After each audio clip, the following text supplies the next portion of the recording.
Good evening all, and welcome. Being followed home is an uncomfortable sensation. Knowing that someone is on your trail, that they'll know where you'll live, that they could do anything they want with this information, and all the fear that comes along with it. I hope you're ready, because it's time to get uncomfortable. Arm your home alarms, and let the darkness take control. My family lives in a small town in central Minnesota, and things like this hardly ever happen here. It was a startling surprise. Anyway, last night my mother and my grandma decided to go shopping at a Target in a nearby town for groceries and a couple of other things for my grandmother's house. They pulled into the parking lot, entered the store and began shopping. Pretty normal night shopping so far. My grandma and mum usually shop separately, so they grabbed carts and went off in their own directions. This is when things got a little weird. My mum and grandma both noticed this rather strange man wearing a tan t-shirt and bland jeans, aimlessly walking the empty aisles of Target, seemingly with no objective. My mum had noticed him a few times at that point, always in the same aisle as her, and each time he had been throwing small glances at her, trying really hard to be inconspicuous, but failing. He would just stand there, throw glances at her, whilst pretending to browse the shelves. My mum was starting to get a little creeped out at this point, but tried to brush it off. Mum moved on to another aisle to look for Gatorade cases, and happened to lose him for a bit. My mother, now feeling a little better because the man was nowhere to be found, picked up some Gatorade, threw it in the cart, and glanced at her list once more. Just as she was about to move on to the chips aisle, she received an ominous call from my grandma. Evidently, after my mum left the aisle the man was in, my grandma noticed the same man speed walking down the center aisle of the grocery section, looking down each aisle for my mum, turning his head wildly in every direction. My grandma told her to be careful, and my mum agreed and hung up to hurry up and finish her shopping. As they were finishing up, my mum went over to the cards shelf and looked at a few things. As she was doing this, the man seemed to appear out of nowhere, and my mum nearly plowed him over with her cart. She quickly apologized, but as soon as she saw his face, she made a beeline for the checkout 50 meters away where my grandma was waiting. My mum and grandma checked out together, hearts pounding as the man walked up right behind them in the checkout line, a little too close for comfort. The man was apparently hunched over, his head concealed as he was facing away from them, taking notes or something with a small notepad, while looking at every one of them once in a while. My mum began to feel sick from fear at this point, and as soon as they paid, they took off quickly out the door to my mum's large SUV. The man was buying 2 small glass cups, giving them time to run off as he checked out himself. Unfortunately, my mum and grandma had only just begun to unload their groceries into the SUV when he came out staring them down. He strode over to his white Ford Escape, which was parked just across the lot from my mum, and got into it, holding his shopping bag with the 2 cups. Now my mum and grandma were frantic. They basically threw the remainder of the groceries into the back of the SUV and took off, trying to lose the man. Sure enough, he followed. My mum was still not completely sure what to do, and drove off the normal route to the highway, where she decided to try something. At the junction to the highway that leads to our hometown, instead of continuing straight on the current road, my mum abruptly slammed on the brakes and turned right onto the highway towards our town, pedal to the metal. Mum regrets doing this because the man from Target did the exact same thing. The distance my mum put between her and the man was quickly closed when he caught up to her, tailgating her SUV incredibly closely. At this point, my mum was freaking out, her knees shaking. They were only 5 miles from home at that point, and were out in the middle of nowhere, not knowing what to do. She continued accelerating up to 90 miles per hour to try and put more distance between them, and sure enough, he did the same and caught up again. After what seemed like a whole day, they finally reached town. At the first stoplight, my mother slammed on her brakes and took a hard right onto the first road in town. The man, not expecting this, continued on. My mum, thinking this was all over, pulled into the McDonald's just off the road and took a few breaths before going back on the road. She turned onto a frontage road and headed towards our home, now only 1 mile away, but nearly had a heart attack when she noticed a pair of headlights belonging to an ever-familiar white Ford Escape turning onto the same frontage road from the next street up. The man must have turned right at the next lane. My mum told me herself it was like time suddenly slowed down as they passed each other.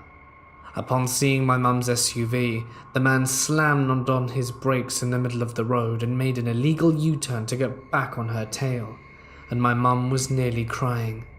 She made another abrupt right turn without signaling on the road that the police station was located on, hoping to lose him. She pulled into the brightly lit police station parking lot and just sat there for a while. The man must have noticed the building she was parked in front of, because he just continued on and parked in the parking lot of an adjacent apartment building and sat there watching her to see her next move. Regretfully, my mum didn't call 911 at this point, mainly because she was frozen with fear. My mum and grandma probably stayed parked at the police station for at least half hour, until the man left and drove off. They didn't leave the police station for at least 15 minutes after that. They never saw the white Escape after this. My mum dropped my grandma off at her house and then drove back home to ours and got no sleep that night. The next morning, my mum called the police and filed a report. They took his description along with his car and said that they would get back to her. Fast forward to Sunday morning. My mum received a call while enjoying Mother's Day drinks with Grandma at our house. It was the sheriff. And apparently he had some news on this stalker. Apparently, he lived in a town 45 minutes southeast of ours in an apartment. He is the real kicker. The apartment hadn't been occupied for at least 3 months. We really don't know where to go from here. The man could literally be anywhere, and that has been freaking the whole family out. We don't know if he somehow found out our address, and the sheriff just told my mum that they would keep watch on our neighborhood for the next few days and told her to call 911 immediately if she sees anything out of place. This event really shook my mum and grandma up, and my dad has been in a near shaking rage over the last 2 days because of it. I just hope we never have to meet that crazed guy.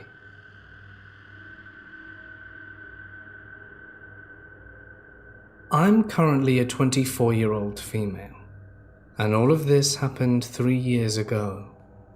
I live in a very small town.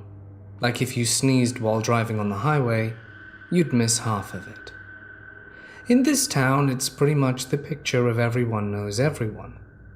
Because of this, I've been walking around on my own since I was in middle school, and I've never felt unsafe. On this day, I had just been at my boyfriend's family's shop, uptown, which was about 4 blocks or so from my house. I'd been speaking with him and his mother, helping out a bit in the shop, and then headed home. My boyfriend and I didn't live together yet. I still resided with my grandmother and brother. When I was about a street away from my house, a car pulled up beside me, and it was a guy named Ben who I've known for a long time. He was a year younger than I, and his older brother was in my grade at school, so I've known him and considered him a friend since we were little. He had 2 girls in the car with him, one I knew called Carly, and one I didn't. Ben asked where I was going, so I said, going home. So then he offered to drive me. I'd like to pause and point out that he was driving in the opposite direction away from my house. His grandfather and uncle live across the street from me, and he knows exactly where I live, and has been to my house multiple times to help out with small chores like shoveling snow and trimming a hedge, so he definitely knew I was almost home. Ben would have had to drive all the way around the block to take me home, and I was literally one street away from it, and I could see my house from where I was standing, so I politely declined, and said it would only take me a few more minutes to walk there. He then offered again, but insisted, "Can I give you a ride?" It had changed to, "Just get in the car," and I started getting weird vibes, so I declined again, thanked him for the offer, and wished him a good afternoon, and started walking. He then put his car in reverse and backed down the street, following me and matching my pace. Now I hear him say something to the effect of, "Don't just walk off, get in the car now." I've gotten rides with friends before. I've even ridden with Ben in a car that mutual friends were driving, because it was 100 degrees out and I had to walk to the square, and they passed by me as I was leaving the house. I do have a car and a license, but I'm pretty much broke and don't like to use gas if I can help it. So I walk a lot. Not to mention the fact that outside one or two locations, anywhere I need to go in the town is less than a 30-minute walk from my house. As I've said, very small town. I've accepted rides from friends before when it was pouring with rain or freezing cold, or if I had armfuls of groceries from the dollar store down the road from me. And once, for a week or two, I rode with friends to school or co-workers to work because my car got totaled in a collision. Thankfully, everyone was fine in that. But on this day, it was a breezy and beautiful summer's day. I had no groceries and with not a cloud in the sky and my front door just ahead of me. But yet Ben was insisting and even demanding that I enter his car. At this point, Carly, who was in the back seat, was looking a little uncomfortable, and she looked like she was just going to try and get him to keep driving. The girl in the front, who I didn't know, was laughing, and looking back on it, she may or may not have been high. I kept telling Ben that I was fine, and I was less than 10 yards from my front door, but he kept insisting, swearing at me, and telling me to get in the car or else. Luckily, a truck drove up, and Ben had to drive away because he had pulled into the wrong side to talk to me and was blocking the road. I ran the rest of the way home, and messaged my boyfriend everything that just happened from the safety of my bedroom. I didn't tell my grandma just then because she was napping, and I didn't want to wake her. Now, remember how I'd said I'd been at their shop about 4 blocks away? Well, my boyfriend was at my front door in about 5. He, like me, does not drive. He ran the entire way, wanting to make sure I was okay since, apparently, Ben had some issues in the past that I was not aware of. I met him at our front door and told him again everything that happened. I kid you not. We stood on my front lawn talking. I looked up the street I had just walked down and saw the car, Ben's car, pull up the 4-way stop there facing my street. And he just sat there for a few minutes. No blinkers on, no indication of moving. Then without signaling, he made a turn and vanished. Just a few minutes later, he appeared on the opposite end of my street, cruising very slowly, right past the empty lot next to my house. I was really freaking out, and then he showed up on the turnoff directly across the street from my front lawn and pulled up in front of me and my boyfriend. My boyfriend put himself between us as Ben rolled down his window and started saying he wanted to speak to me. The 2 girls were still with him, and now Carly looked really uncomfortable, but I wasn't saying anything. The other one was still grinning and laughing. My boyfriend was yelling at Ben to back off and leave me alone. Ben was yelling that he wasn't doing anything to me, and I had moved from freaked out to full-on scared. My boyfriend was demanding why he was circling the house, and Ben claimed he hadn't been doing that. Now my grandma called me back inside because her phone was ringing, and it woke her up. I go in and Carly is calling from inside the car. For some reason, instead of rolling down the window and talking to me, she called my home phone to explain to me that Ben was just picking up a friend who lived down the turnoff, and he wasn't circling our place. She said this, even though there was no one new in the car with them. So who were they picking up? I hung up, went back outside where my boyfriend and Ben were still having a shouting match, and eventually it culminated with Ben driving off. My boyfriend stuck around for a while to keep an eye out, but then needed to return to the shop to help his mother, as he'd run out and left her running it alone, only stopping long enough to say I needed help. He told me to call if Ben returned, and to ring the cops if necessary. Literally not 20 minutes after my boyfriend left, Ben pulled up in front of my house again, but this time the girls were gone. It was just him. He knocked at my door and I was genuinely terrified that I hid where he couldn't see me through the door, and my grandma answered. Now, my grandma raised 6 kids, including me and my brother. She worked retail, had been a single mother, and dealt with all manner of assholes, and does not take crap from anyone. And this is a literal tank when it comes to kids. So the instant she pulled the door open, she started screaming at him that if he didn't leave me the hell alone, she was going to call the police, as well as tell everyone in his family, as again we lived across from his granddad and uncle, what he was doing to me. He started spouting some excuse about how it was only a joke and he was just kidding around. He also kept insisting he wanted to talk to me and asked her to let me outside to talk. I was still hiding at this point in tears and shaking, and my grandma tore into him, telling him she didn't care if it was just a joke. He was stalking me, had threatened me, and harassed me by continuing to come to our home, and if he didn't get off our property in the next 60 seconds, the police would be arriving at his place very shortly. He then left, but for the next month or more, I was terrified of running into him alone again. If I went anywhere, I had someone come with me, and I didn't walk anywhere for weeks.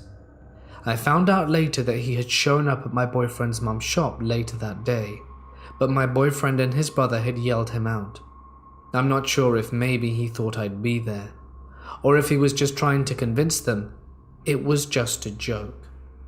About a year after all this happened, I ran into Ben while I was out, and he gave me an apology for scaring me, insisting he'd only been joking and I overreacted. I, being a bit of a pushover, decided to accept his apology, but I let him know that he had severely damaged my trust in him, and that he should never expect me to go or be anywhere alone with him again. He accepted that, and now years later, I've seen him a few different times in public places, and exchanged pleasantries with him before making an exit, and mostly when my boyfriend was present. Things got somewhat resolved between them as well, but my boyfriend made sure to let him know if he ever did something like that again, he would regret it. And to this day I've never gone or stayed anywhere with Ben where it was just him and me. Anytime I run into him on a quiet street, I say a quick hello and keep walking. This has made me very wary. I'll always be looking over my shoulder to make sure he isn't there. So to the friend who followed me home, let's not meet again.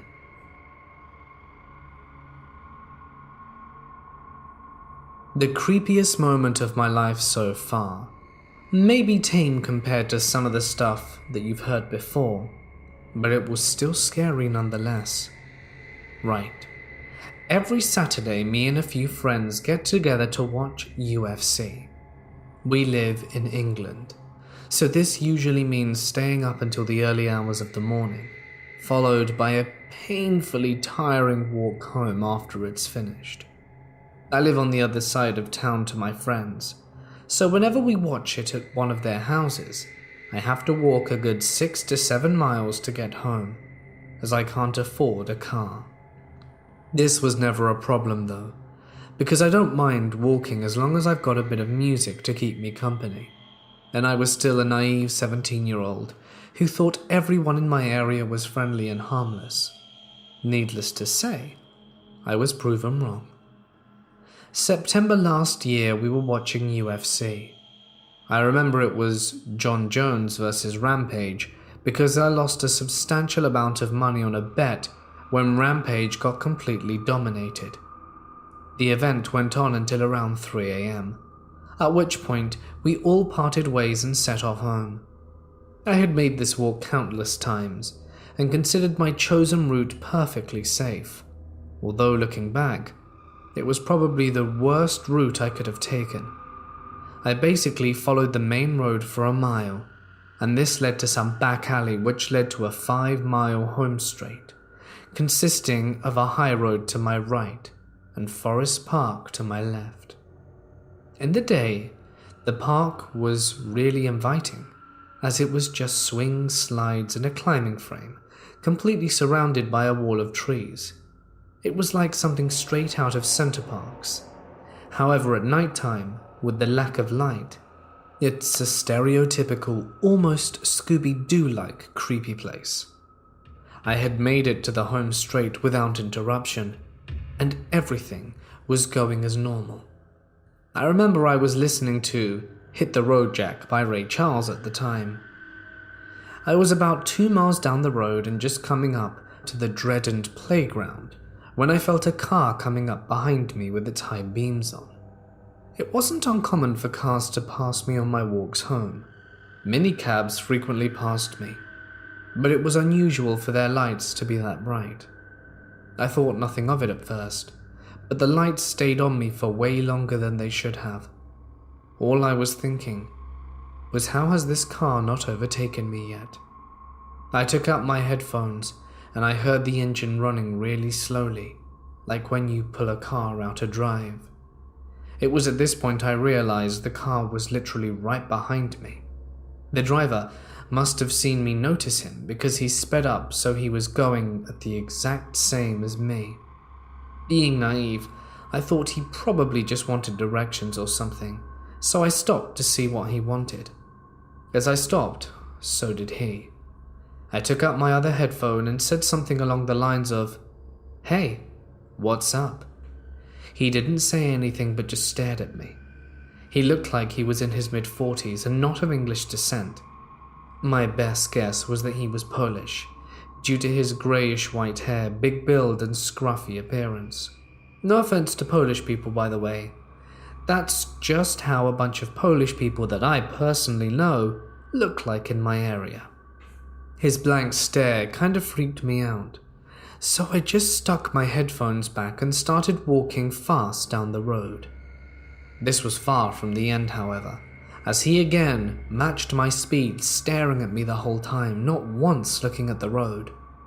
As soon as he caught my eye, he gestured me with the "come hither" motion, which accompanied his now grinning face that really freaked me out. I was genuinely panicking at this point and started weighing up my limited options. I could try to run home, but this would mean running in a straight line for 4 miles, which I probably couldn't do for a start.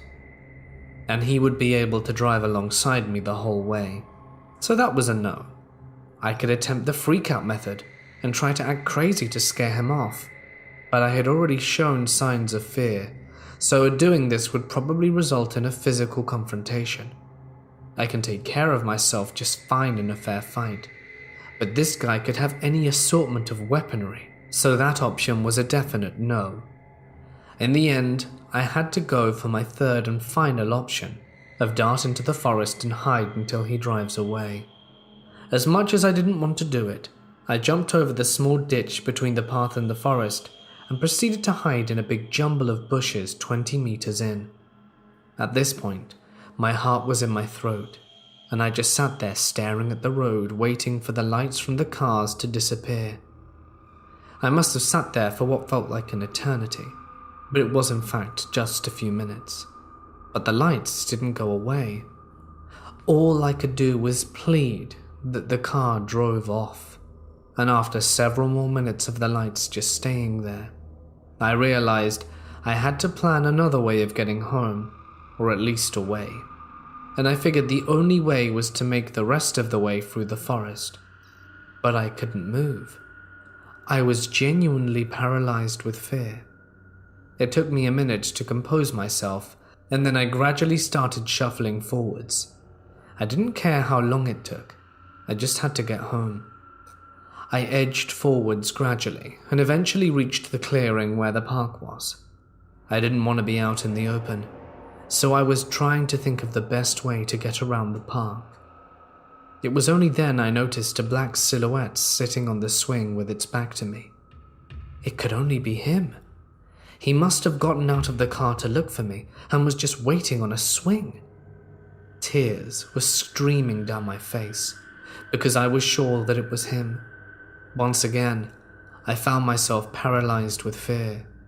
He hadn't seen me, and I don't think he had heard me either. But the sickening feeling was in my stomach, and he just sat there rocking back and forth. I took a deep breath, and then sprinted as fast as I could back the way I came, back through the forest, and came out on the edge of the road where the home straight had started. I say sprinted, but I felt like one of those dreams where your legs don't work properly, and they just shake and wobble uncontrollably. From there, I ran all the way back to my friend's house. I don't remember much about the journey at all. It felt like 1 second I was in the forest, and the next, I was banging on his door and shaking uncontrollably. He let me in, and his parents called the police, who arrived about an hour or so later. I went to the station to make a report and give a description of the guy, but they never took it any further because my description didn't match anyone of known danger in the area. When my parents found out, they insisted that it be taken further, but the police seemed to think that nothing illegal actually happened, which is fair enough. I guess there's no way of knowing what his true intentions were. But as far as I'm concerned, I thought it was near the end for me that night. It goes without saying that I never walked home at that time of night again, and now I'm a hell of a lot more paranoid when it comes to strangers.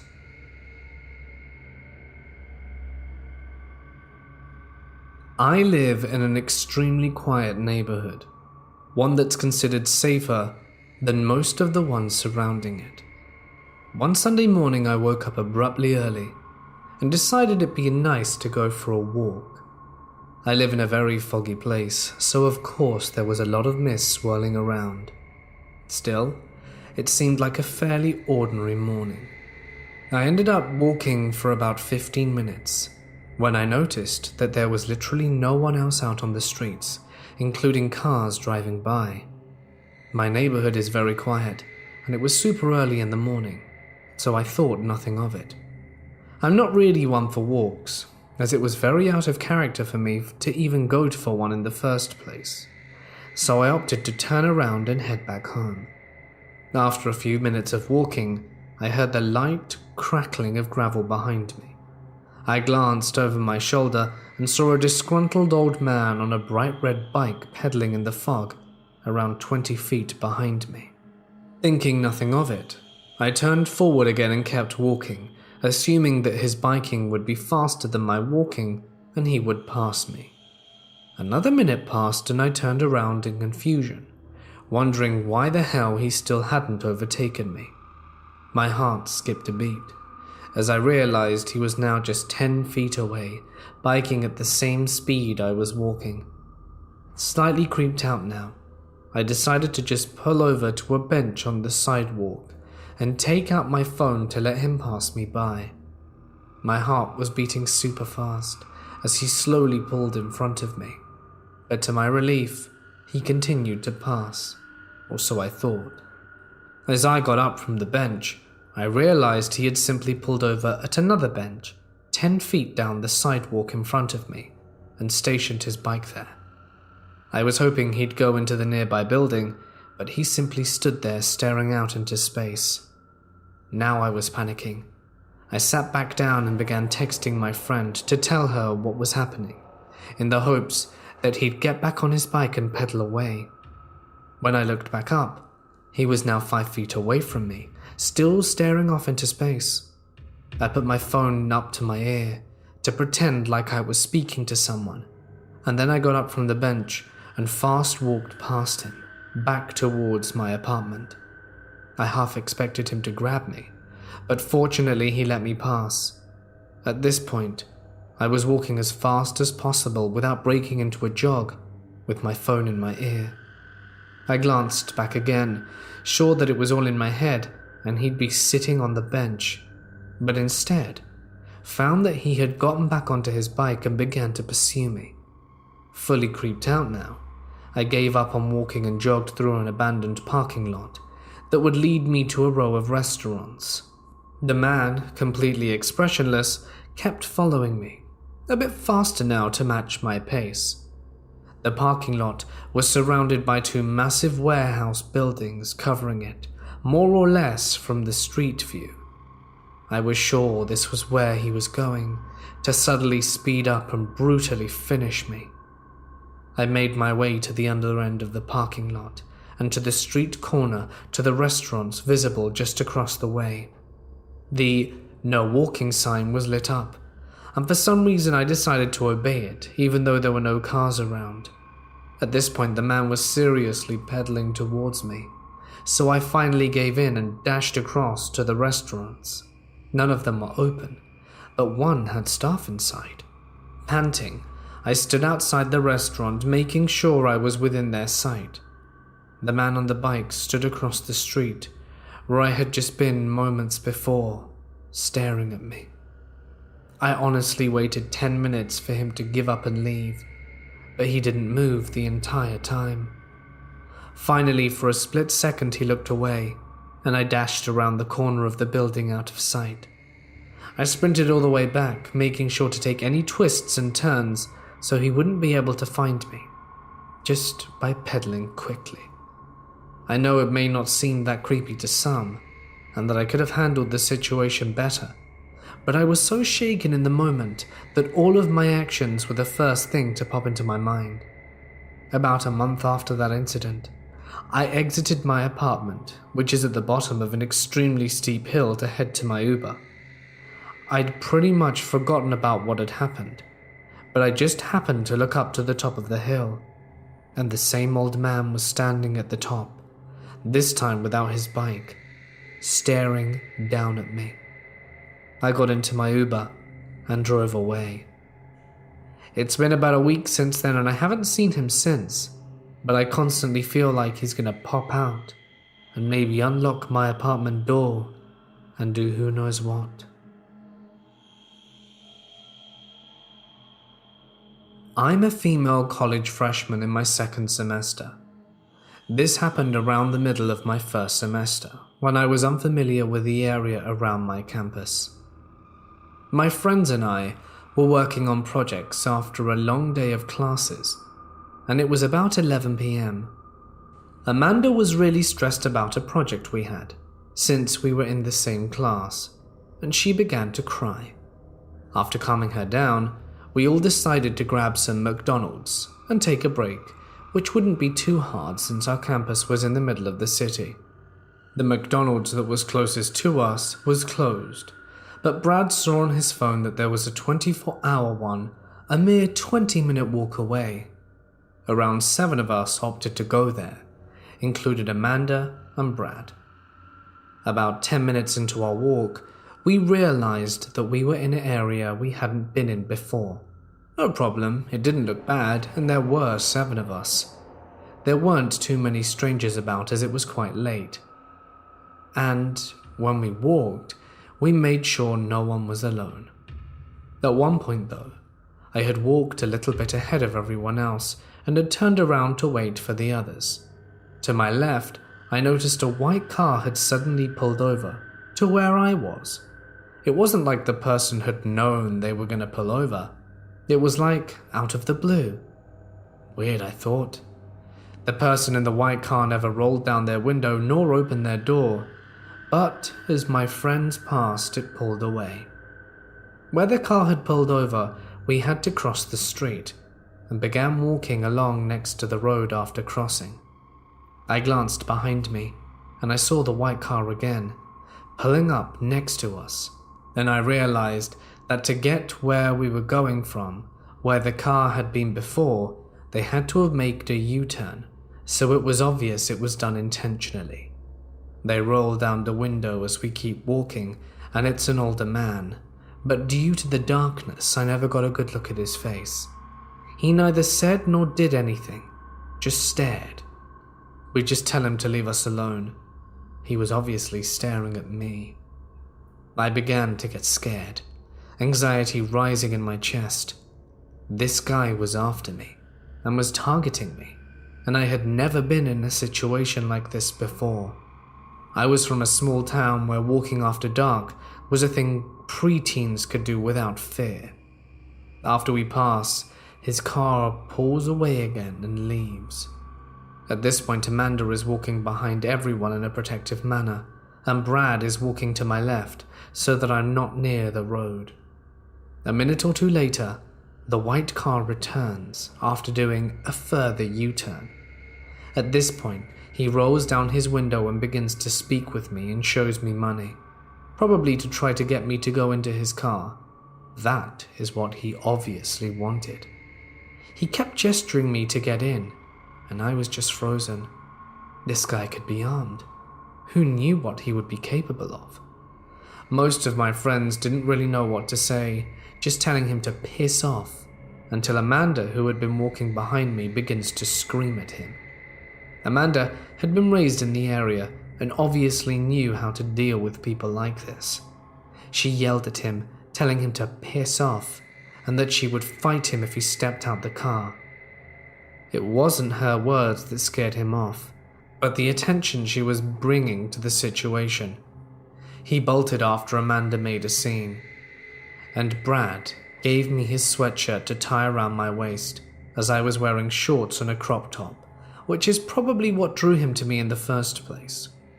During this last encounter, when he was speeding off, Charlie grabbed a picture of this guy's plates. After that situation, we ended up in an even worse area, the kind of area with heroin needles littering the ground, but we didn't have the same kind of issues that we did before. Though I was still quite shaken up and scared of what had happened, I just wanted to go. We got to the McDonald's and found out they weren't even taking customers inside, only drive-through orders. So our goal basically fell flat, and we got harassment instead of chicken nuggets. We took 2 lifts back to our dorm, my group deciding to get cookies on the way back since the restaurant was a place we had known before and trusted. I haven't experienced anything like that or since, and haven't been in that area since, but I still feel a little bit of fear constrict me when I see a white car passing me a bit too slowly on the street, and when I'm in a city area I don't know well. So weirdo in the white car, let's not meet again.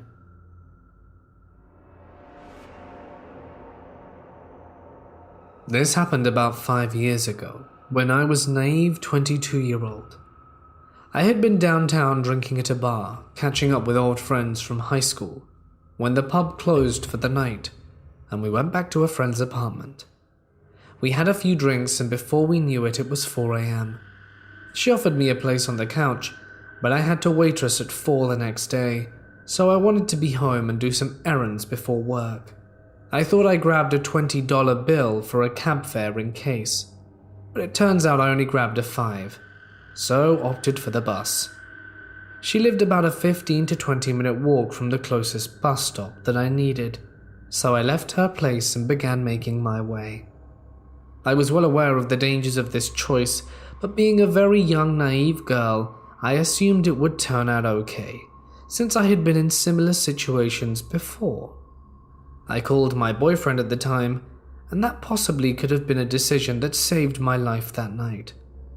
As I'm walking over this detour bridge downtown, I was telling my boyfriend, "It's going really well. I haven't seen a single person since I started walking." Shortly after I said that, I hear footsteps running. I look up to the part of the bridge that I was walking on and paused Mid-run, directly in front of me, was this guy staring right into my eyes. He was panting slightly from the running. He didn't look like he was drunk, but his eyes were so wide, and I'll never forget that image for the rest of my life. I kept walking, trying to keep as calm as possible. I loudly say to my boyfriend what had just happened, and describe his physical appearance as best I can, and as loudly as I could, and told him my location. I also said, if I stop talking to you for even 30 seconds, call the police and tell them everything I just told you. I decided to look back to see if he was following me, and sure enough, off to the side of the path I was on under a streetlight, he was there. A completely black silhouette that was this guy, standing stiff as a board facing me. I thought my heart was already racing, but that sight nearly gave me a heart attack.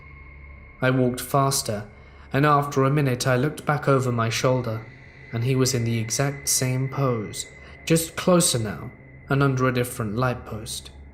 At this point I had two options: continue on the path I was on, or make a run for it under this underpass that was extremely well lit. So I ran. I've been playing soccer and track all through high school, so I had some advantage. As I was in the underpass, I heard him sprint. I remember thinking, if you look back now, it could slow you down, but at least you'd know if he's following you or not. So I looked. I looked in time to witness him sprint past the lit area I was in. No time to rest, because I assumed he was looking to head me off somewhere, so I kept running until I reached a very busy and populated bus stop. As I was resting, from 3 to 4 blocks away, I saw him walking and look around everywhere, I assume looking for me. I got home and immediately called the cops, and one finally showed up to my apartment at 8 a.m. He took a statement, but there wasn't much they could do other than watch the area and keep his physical description in their database. The scariest part when I look back, over the whole course of the ordeal, I never saw him move until I made a run for it. It was like he was some kind of mannequin. So creepy late night stalker, let's not meet again. I was at a graduation party when I was 18. That lasted late, but not too late. I drove home, and I live in a small area that's not uncommon for all the parking spots to be full, and everyone to be asleep in my street that late. I was the only car I saw on my way home. When I pulled up, I parked in front of our driveway, as if I were blocking it, and saw ahead at the intersection at the end of the block. There was a car stopped at the stop sign, facing my block, idling. I knew a girl I went to school with who lived in the house next to where the car was stopped, so figured they were just waiting at the stop sign for her, as there were no parking spots free. I'm also a super cautious person, and always think people are following me. So I was going to wait in my car until the car left, but I noticed my phone had died on the way home.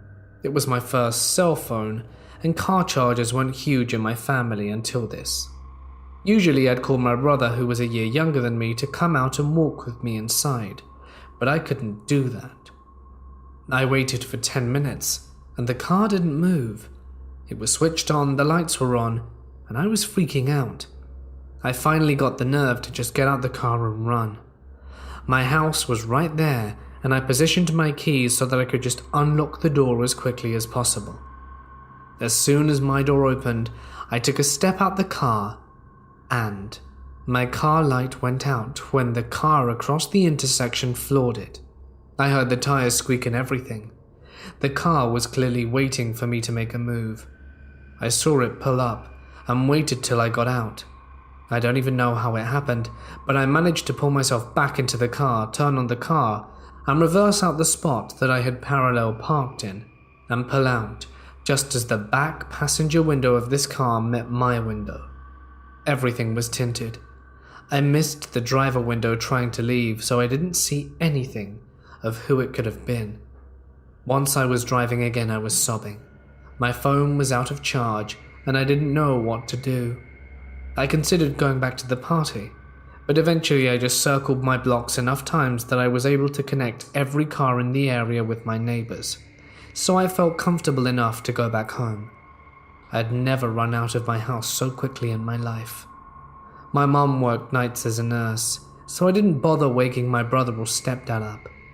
I charged my phone, called my mum sobbing, and she was so upset, she screamed at my stepdad, whose car I was driving, for not having a car charger. Which was not the problem, but I see Mama Bear trying to control whatever she could. To this day, 7 years later, if I'm driving at night, I tell my mum when I'm home. It's such a safe town, and I've never heard of anything like this happening since. Hey guys, it's Mort here, and thank you so much for listening. I hope you've enjoyed tonight's stories. Certainly some spooky ones indeed. I don't think I've ever been followed home, but I think the sensation would definitely be unnerving. More so if you're on foot. I think it would definitely be a creepy one. If anything like this has ever happened to you, or something spooky that's happened that you'd like to share, you can find the relevant info in the description. The names of the wonderful people you can see on screen are the amazing patrons who really help me out by contributing a small amount every month in exchange for awesome rewards. If this is something you think you'd be interested in, you can find the link in the description too, to patreon.com, where all the info is there. Thank you to everyone who considers it, and to anyone who signs up. It really means a lot. Thanks, guys. But with that being said, it's time for me to sign off. Stay awesome. Please stay safe, and I'll see you in the next one.